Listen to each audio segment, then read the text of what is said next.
Globalement, Saint-Dié partait favori parce qu'ils ont des ambitions qui sont clairement annoncées. On s'attendait à un match très difficile. On fait une entame de partie qui était plutôt intéressante, bien stable, respectueux des plans de jeu. Donc on a réussi à délivrer un premier set solide.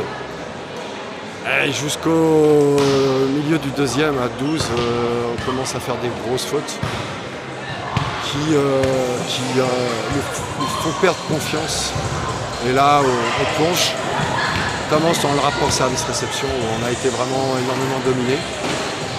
Donc voilà, donc on a subi la foudre pendant le deuxième et troisième set. Pour revivre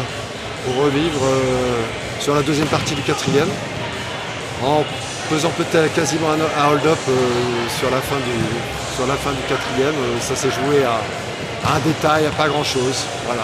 Et, pour l'instant, ces petits détails nous sont défavorables. On n'arrive pas à les gérer proprement.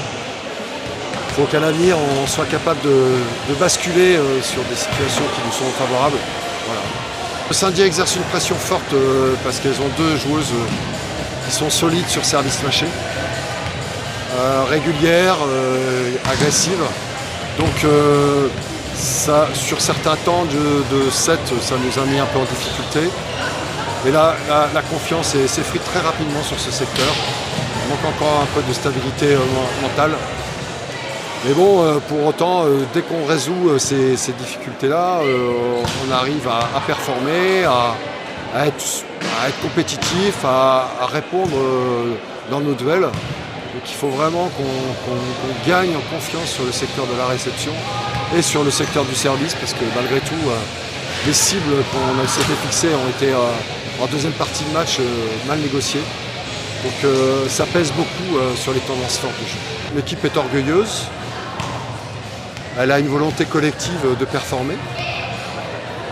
Donc on est particulièrement déçus là parce que on finit un peu en autre boudin sur la balle de match, où on avait l'impression qu'on pouvait passer devant et ça s'est joué sur ces détails. Mais sincèrement, il y a une vitalité de groupe qui est réelle, qui nous permettra, je pense, de pouvoir réaliser de belles choses à l'avenir. Faut persévérer, il faut garder confiance et puis continuer de travailler pour essayer d'avoir moins de temps de crispation comme ça qui nous desservent énormément. Ces temps faibles sont vraiment trop préjudiciables.